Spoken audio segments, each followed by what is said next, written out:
What you see here is our forming is done. We set our form. First we set the seat wall, this is what we call the seat wall, down with the fresh footing. So while your footing is being poured, we prep the arches. So these arches, each of these arches are glued together with this yellow that you see is called foam to foam.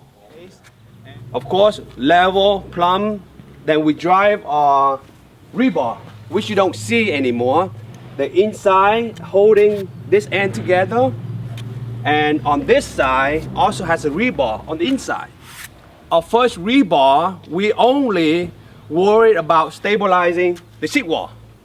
So when we get that all lined up, then we're ready to set this, which is the full arch. It's super heavy. You can carry by one person, right? Well, actually, this whole setup is about timing. You don't want to work in a hurry. You want to make sure that this is lined up correctly, and when that's all done, everything else is automatic. You just pick up the arch, you have one person lined up there, another person lined up on this side, then you have the rebar. Half of the rebar goes in here, and half of the rebar go up to the top. So now, our rebar down to the footing, come up. There's one there, rebar from the footing, go up this way, and one on the other side for the shear. So we got one on this side, then you have one connecting from here, halfway, go up there.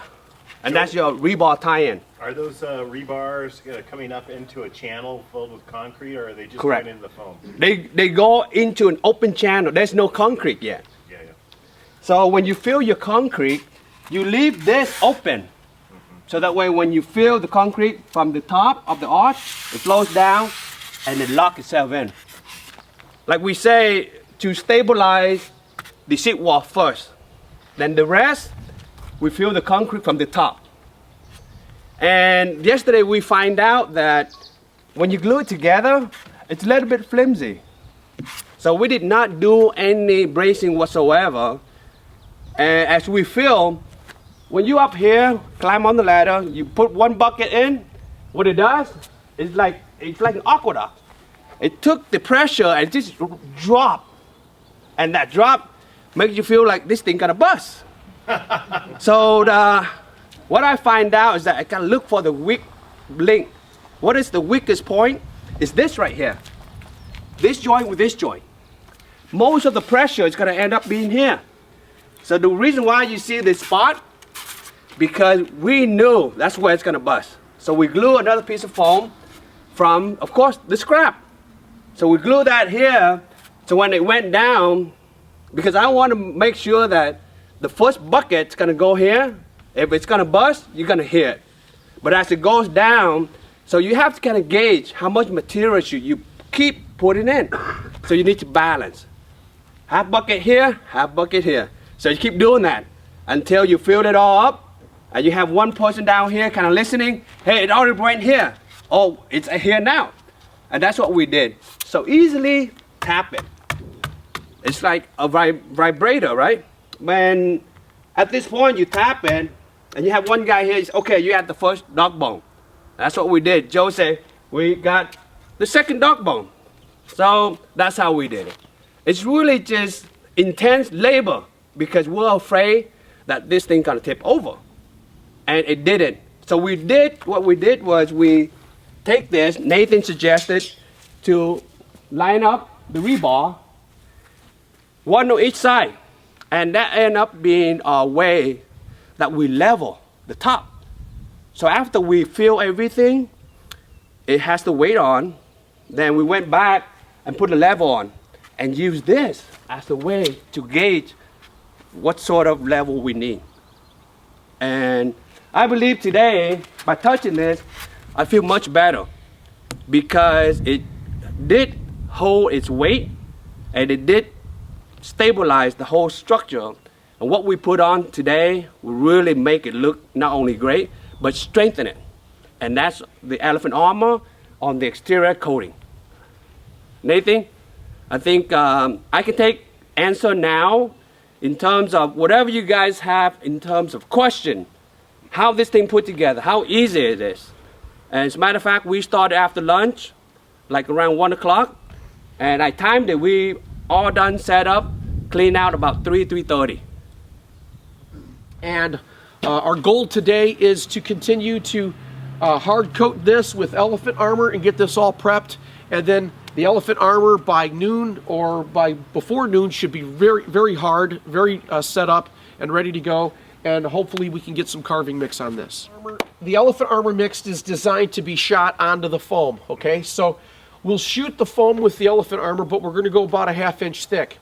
And we're gonna let that, we're gonna test that to see how that is. We've got a nice little arch right here. You can move it if you try to move it. You know, there is a little bit of flex, not too much. I'm anticipating after even our first layer of 1/2 inch of elephant armor, you're going to be amazed at how strong this becomes. And that's just from my own personal experience. So we've got a core of cement, of fiber reinforced cement that goes all the way down into our footing, tied up with fiberglass rebar. After the elephant armor gets on here, I'm anticipating a tremendous more rigid surface. And of course, that's a good prep for our scratch coat. If I don't like the way that, you know, if I think I still have too much play, which I'm not anticipating, I can beef up another, you know, 1/2 inch of elephant armor on my outside edges or on my Basically base. doing a rip, like do a corner, 1 inch in, do a rip, all the way down, do a rip on the other side, and bend it, and utilizing the concept of GFRC system. So when you turn the corner, you make it stronger, and utilize the same material. I believe that's gonna make it even more stronger. But I'm not going to make that assessment until after we get the first 1/2 inch on. I've got a great suspicion that it is going to be completely adequate and ready for our carve coat. Okay.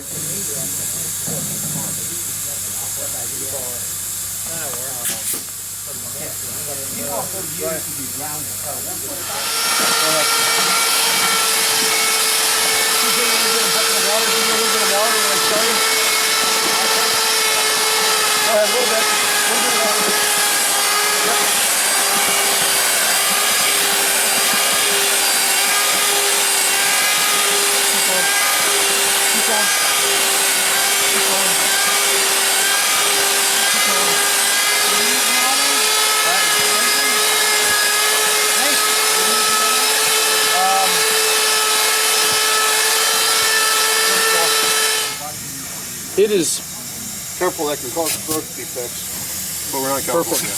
That's right, I can't forget.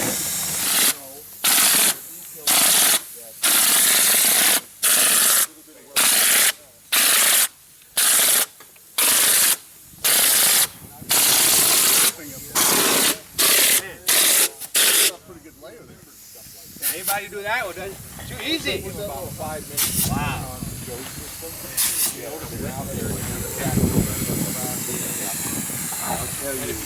Just waited. One bad tripper, right?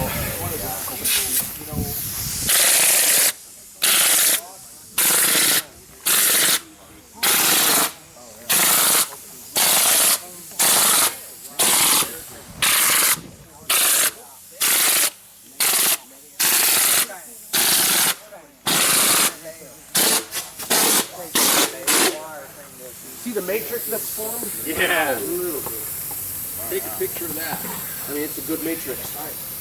And this stuff is, Stand back on. you can see that it's conducive for spraying. Water is your choice.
performances there. You know, she was his muse.